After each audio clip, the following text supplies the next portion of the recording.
This is Create the Next from ProCFO Partners, where every week we explore strategies and ideas for financial management and growth to help today's businesses put their financial picture in context. Welcome back to Create the Next, everybody. I'm Chris Bentliff, and I'm here with Brian Fern from ProCFO Partners. And today, Brian, we're talking about planning and budgeting the right way, which jumps then for me right away to mind how many leaders and businesses are doing it the wrong way. So what does that mean to you? What is the wrong way? Let's start there, because that's probably what a lot of us are doing. What's the wrong way that we're approaching planning and budgeting? The wrong way is clearly doing it by yourself.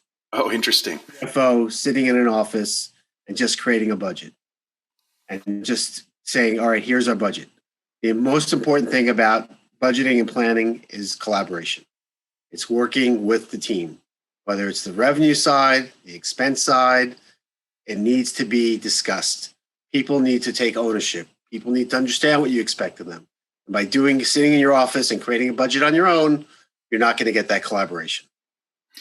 Do you find that that is maybe the singular reason why so many budgets, for me anyway, in my experience, seem to be either pulled out of thin air, revenue goals that are driving the budget pulled out of thin air, or are built on some sort of a seemingly arbitrary metric, like 5% of this or 3% of that, or we're going to aim for 10% of that. And then we're budgeting against these sort of, esoteric and arbitrary things rather than on realities? Well, I think, you have an opportunity to really be honest. And then a lot of places, you're going to sandbag the CFO and say things are going to be really bad because you have a great pipeline. And you have to sort of vet that out from the people when you're talking to them. And if you're actually in tune with your people, you'll actually know that you're being sandbagged. Mm-hmm. You need to challenge them a little. So a budget should be achievable. It should be something that everyone owns. And it should have a little stretch to it. So you want people to work hard. You don't want it to have a layup when you're creating a budget. But you want people to understand, okay, you know what? Last year you want 10%. Can we see that 10% increase again? Or was last year an anomaly? And why not? What do we need to do to make sure that we continue to increase our revenues 10%? So in IT, even on the expense side, budgeting is also done on the expense side. So if you hired 2 people this year in IT and your system's working great, you wouldn't expect to see 2 more people being hired. So if you do see that in your budget, you want to understand why you're being budgeted, why it's being budgeted, and not just say, I got 2 last year, I'm going to get 2 this year. So you really need to be, you need to fine tune it and get everyone to own what they're doing. Same is true in the marketing department. We did a lot of advertising. It worked great. Do we want to increase it? Can we keep it the same and get the same results? So, collaboration again is on the revenue side as well as the support groups that might be part of a budget. It's great insight. So walk me through some of your, best practices or the framework that you like to approach, or if you and I are trying to figure this out together, what's some of your best insights or advice for how I should be doing this the right way? Collaboration is obviously number one, but is there a process for that? Is there a scaffolding around how I should be going about that collaboration? Yeah, absolutely. I typically will start at looking at last year's results. I would actually typically lay out in a plan what happened last year and then roll it out for the next year. And then look at it and say, hey, you know what? We got a $500,000 fee in September. That was an anomaly. I need to take that out. What was my average versus what it looks like? And then start saying, what do I know about the business? And then you can bring in the other partners, the collaborators, the people that are revenue producers. You may have several lines of businesses. So it may not just be with the one person that's selling widgets. You want the one that's selling the toothbrushes as well. So you need to actually sort of break down your plans to each of the different disciplines. But I think the starting point for me has always been what happened last year, what was wrong about it, what happened right, and sort of fold those out so they sort of flat. With that said, your revenues aren't going to be flat. So do you know that in the fourth quarter you have huge sales because the holidays are coming? Well, let's make sure that the fourth quarter has higher revenues, and the middle in July we're flat. So you also can see that by looking at the actuals. Same with expenses. Social Security taxes are in the first quarter are very high because that's when the new cycle starts. So normally you're going to have a higher Social Security taxes And if you have high compensated employees, it's going to flatten out during the year. You also know you pay your bonuses once a year. Do you put that in 1 month? No. You put that in, you accrue for it for the whole year. You try to keep that flat. And that's how you sort of start creating a budget. This seems to come so easily and so naturally for you, which speaks to your first point, which was don't do this by yourself. Especially a CEO or somebody who's a business leader. I think they might have a narrow definition of what budgeting means. I mean, you are already kind of sharing so many insights and thoughts. What is the role of the CFO in this, in the planning and budgeting? Is it to be alongside the CEO? Is it to lead and to bring the CEO in at the right point? Is it to manage all the different disciplines or business units and collaborate with them? What's the practical sort of role that the CFO plays? I think it's all those things. You're really the quarterback here.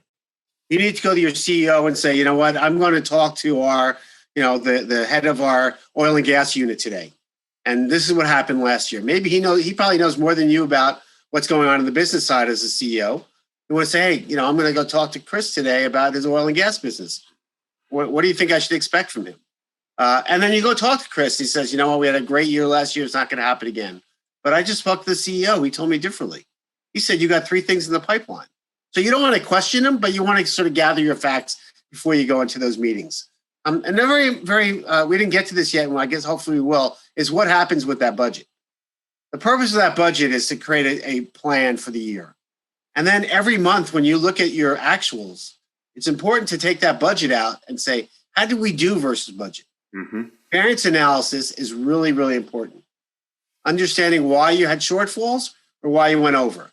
And if you planned something for Q2, but happened in Q1, well, you're not going to change your budget. Because then we're talking something we didn't talk about at all yet, is forecasting. At some point, you have a budget that's set in rock for the company, but then you start creating forecasts, probably in the 3rd or 4th or 5th month of the year, if things aren't, if your budget is not exactly on target. Well, that's a great segue, because that was my next question. I think, do you agree that there can be confusion around what is your budget and what is a forecast? I think people confuse the two sometimes. And how does my budget lead into or inform that forecast? You said it's around the 4th or 5th month of the year. So I have to get a little bit of speed before I know what the next 6, 7, 8 months are going to look like for me? Or how do I start to approach forecasting and planning and budgeting as discrete but related elements? Well, they're very connected. So the budget stays the same all year. That's what I typically will put into QuickBooks, and my analysis is going to be actual versus budget. And then often on my management reporting, I'll put another column in called forecasting. Do it by month. So let's say, the first month we expected $200,000 of revenue. It didn't come in January, didn't come in February. Is it going to come at all?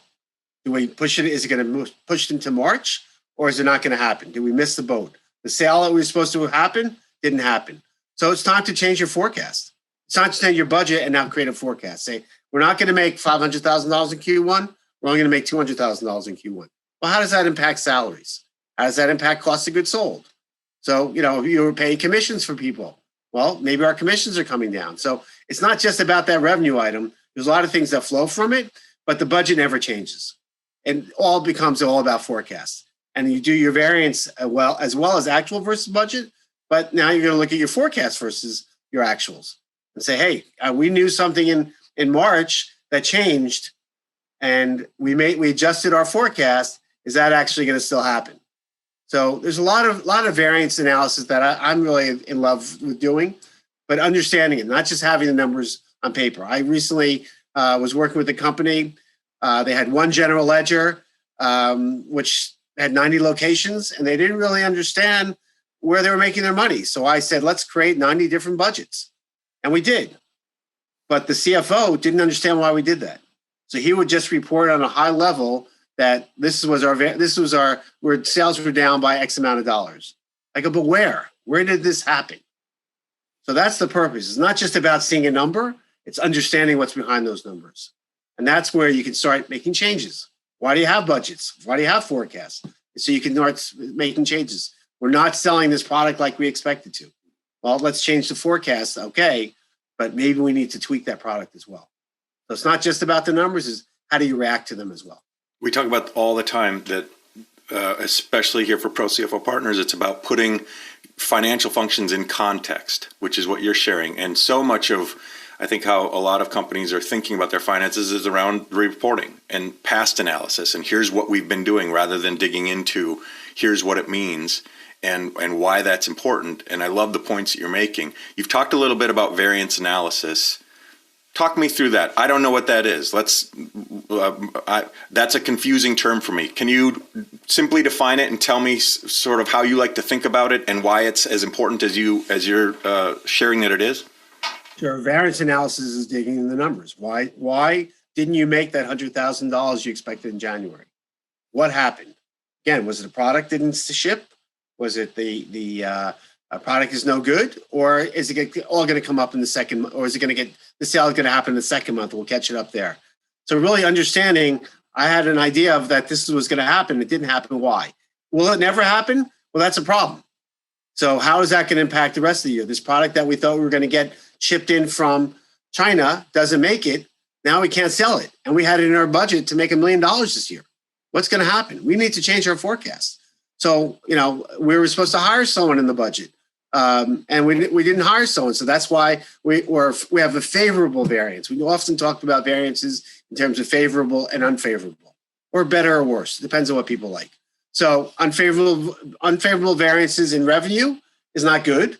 Favorable variances in expenses is very good, right? Because you're spending less than you expected. But you need to know why. Right? Why did you spend less? Our commissions were down. We spent less. But that means our sales were probably down too. So you really have to see those correlations and understand the numbers tell you the story. And you have to not just see the story, but understand how to react to it going forward. That's a unique skill set to be able to dig into that, look for the cause and effect, because it's not a simple story. If something is happening, you can look down the road and see here's what that's going to mean. Or if something happened, you can look back in time several steps and say, well, here's why this happened. It wasn't just as simply as we didn't hit our goals. We didn't hit our goals because of this, and that happened because of that. What are some of the unique characteristics? Sometimes Nelson Tepp, for a managing partner over there, I'll joke with him that I think a great CFO should be creative. And he'll say, I don't feel like I've ever defined myself as creative, but I think it requires a creative mindset to be able to sort of investigate like this. Do you agree, or what are some of those key characteristics that you like to think about? Well, it's interesting. I think I agree with Nelson. I'm not that creative, but I can read the numbers. And I think it is important. I used to be an auditor. And the reason I left audit was because you're always looking backwards. That said, backwards has a lot of value to it as well. But as an auditor, you never get to look forward. As a CFO, you get to look both ways. And that's where you can learn from the mistakes. I mean, budgets every year that are created, you get better and better because you know where your pitfalls were. What did I get wrong last year? Was it a budgeting issue, or was it when I was getting fed bad information? So you get to look forward as well, which is what I like about it, because the numbers are teaching you a lesson, and you need to react to them. You can't just look at the numbers. You need to understand them and see if there's some type of action you need to take to do so. So I don't know that I wouldn't classify it as creative. Yes, it does take a mind to understand it, but that's what we're trained to do, and that's what I like to do. Brian Fern from ProCFO Partners, just a fantastic sort of, mini but yet deep dive into budgeting and planning, and some great ways to think about things that I don't think we've thought about before. I hope you'll come back and talk more with us again. We just scratched the surface, and I think we can really dig into this. Thanks for all your expertise and insight today. You're welcome. Nice to be with you. Thanks for watching, and a special thanks to our subscribers. Consider becoming one today.